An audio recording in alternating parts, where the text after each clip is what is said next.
Share ko sa inyo ang lulutuin ko. Paborito ng lahat. Paborito ko, paborito ninyo, at paborito ng lahat. Pansit Canton. Okay, so kumukulo na yung tubig natin.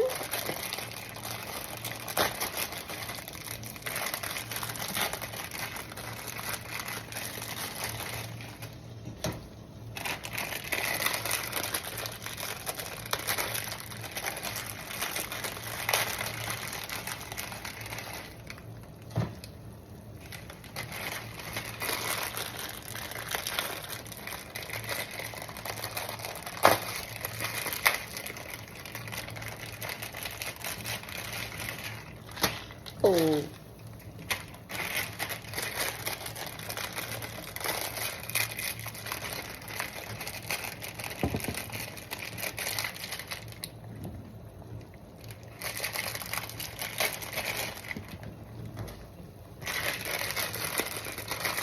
Five packages of Pansit Canton po ito. Kasi alam niyo naman ang Pansit Canton ngayon. Paliit na ng paliit. Grabe. Aba, ewan ko ano nangyayari. Talaga naman, paliit ng paliit. Kung isa lang ang iluluto ko po na ganito, nako. Hindi po yan kakasya. Okay, so talagang 5 Pansit Canton po ito. Okay, pakukuluan ko muna yan hanggang maluto.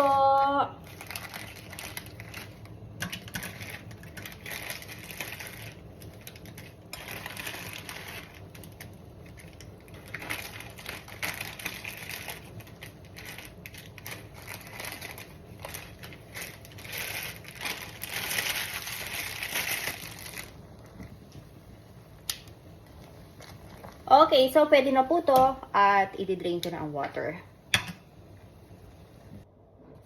Next is that, syempre, olive oil.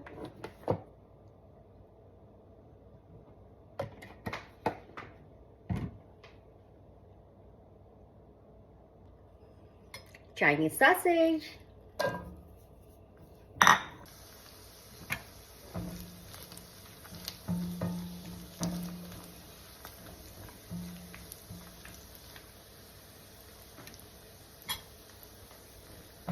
Okay, so pwede na po itong Chinese sausage.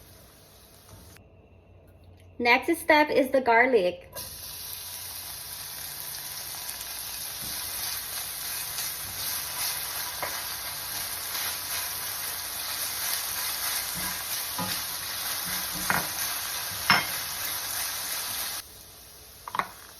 Carrots.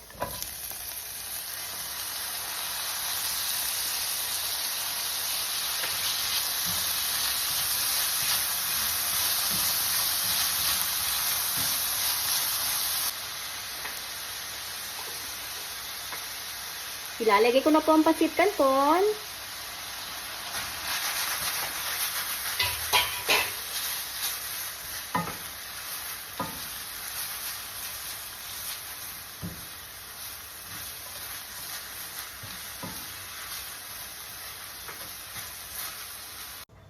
Okay, so ito po yung mixture ng sauces at yung pong MSG doon sa isang package ng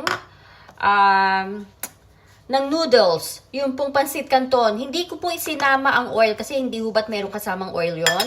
So, hindi ko po isinama dahil ilalagay ko po ang olive oil. So, i-mix ko po siya with olive oil. Hindi hubat pagka bumili tayo ng Pansit Canton, magkakasama na po yun sa isang package.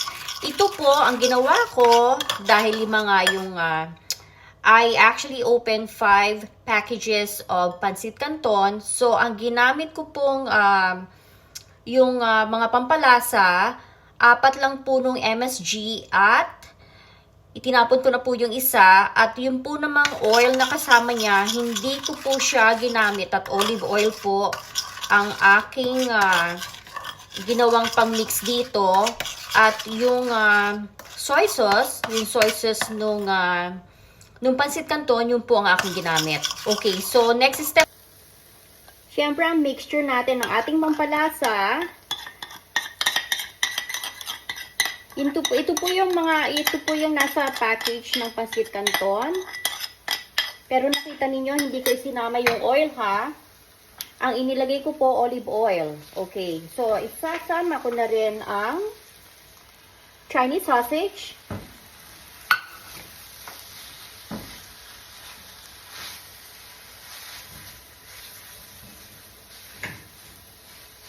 Inot ko po muna no ang ating ang stove dahil ito pong Pancit Canton luto na po to. Naku, nahulog pa yung isang ano. Luto na po tong Pancit Canton. So i-mix ko lang yung inilagay kong sauce para lumasa ang ating Pancit Canton.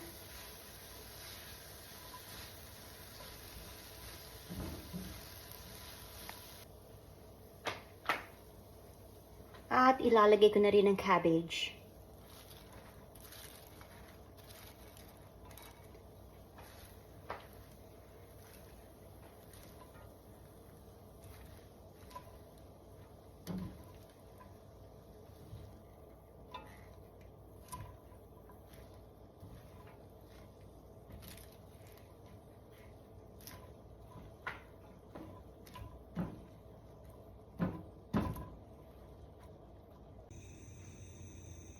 Pancit Canton, ang paborito ng lahat. Napakasarap, napakadaling lutuin.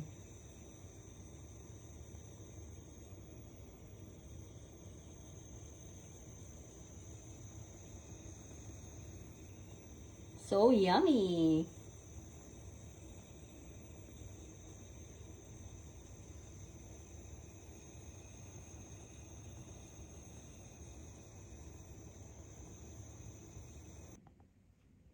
Ito na po ang Pancit Canton.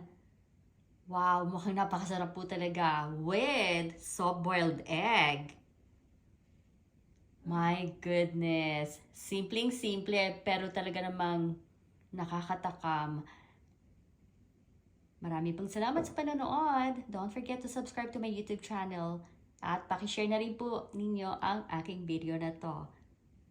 Thank you guys for watching. See you guys later. Bye!